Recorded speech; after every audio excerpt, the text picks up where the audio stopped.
Bismillahirrahmanirrahim. Assalamualaikum warahmatullahi wabarakatuh. Kami dari kelompok 7 akan mempresentasikan jenis-jenis pelaksanaan putusan.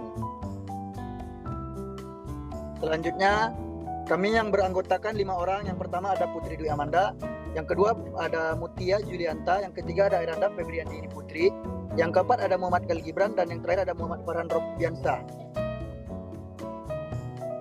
Selanjutnya ada latar belakang dari jenis-jenis putusan yang akan dibacakan oleh Iranda.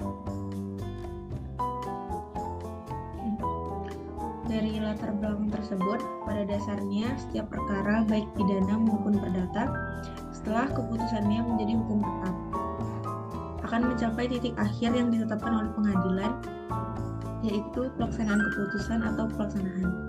Sudah barang tentu, pelaksanaan harus didasarkan pada undang-undang dan selalu memperhatikan kepentingan dan hak-hak asasi manusia.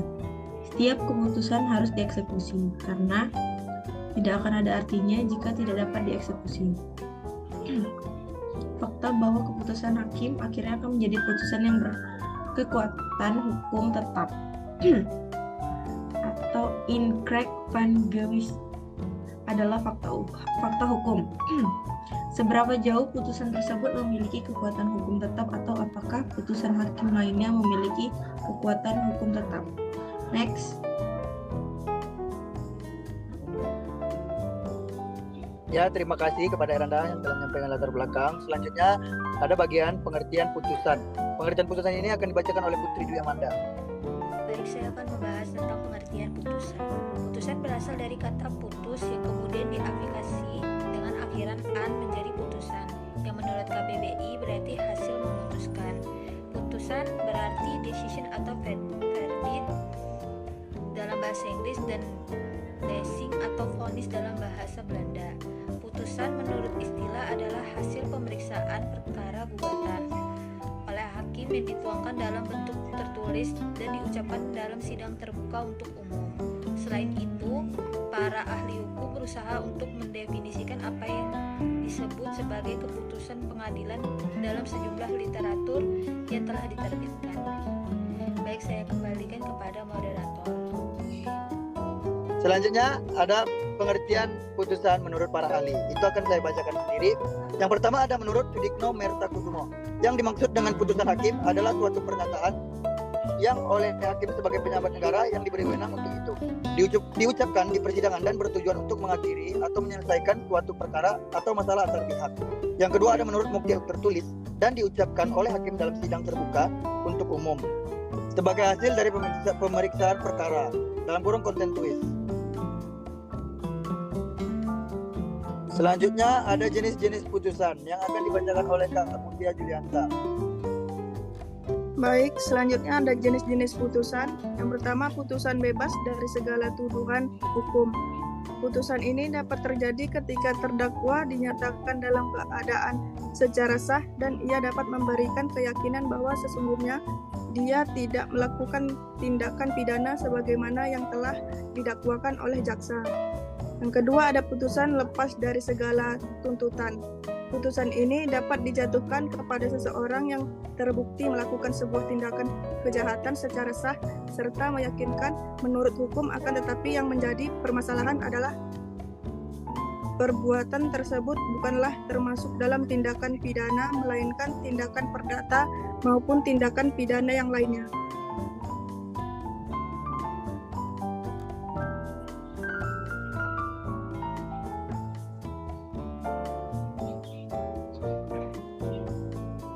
Selanjutnya ada kekuatan putusan.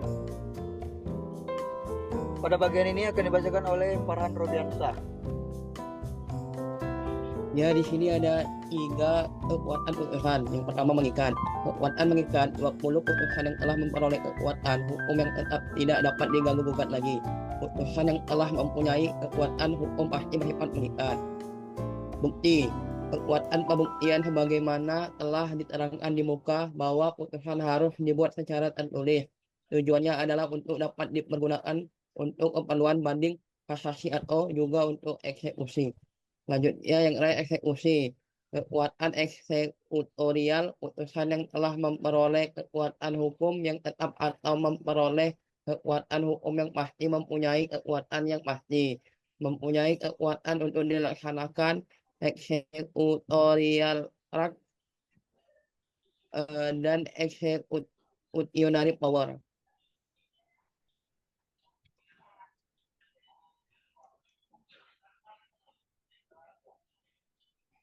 Kasus kegiatan eksplorasi di Batu Hijau dan Elang Dodo telah dilakukan sejak kontrak karya diselesaikan antara PT Neumann Nusa Tenggara dan pemerintah Indonesia.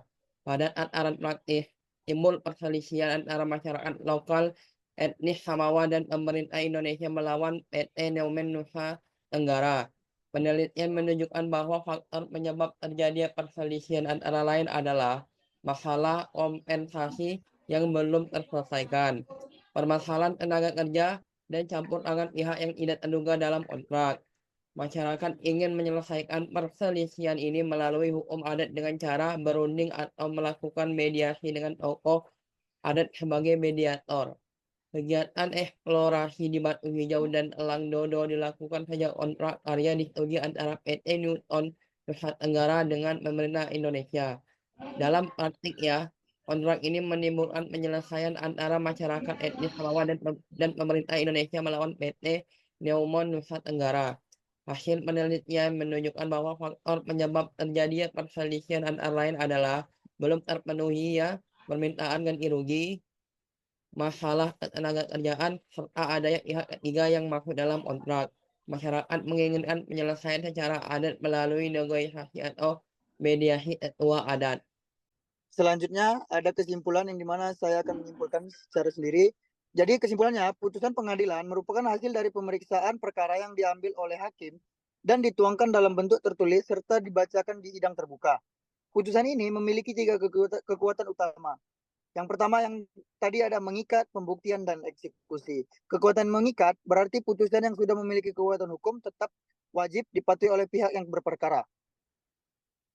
Menjadikan putusan sebagai alat bukti yang sah. Sementara kekuatan eksekusi memungkinkan putusan secara sukarela maupun paksa. Kualitasan putusan menggambarkan kehormatan hakim dalam menangani perkara dengan pertimbangan yang matang. Dalam kasus perselisihan antara masyarakat Samawa dan PT ini juga bisa menjadi alternatif yang adil dan sesuai dengan budaya masyarakat setempat. Jika teman-teman ada pertanyaan dalam presentasi yang kami sampaikan ini, teman-teman bisa komen di kolom komentar ya. Terima kasih.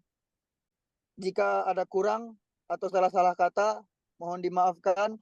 Terima kasih. Assalamualaikum warahmatullahi wabarakatuh.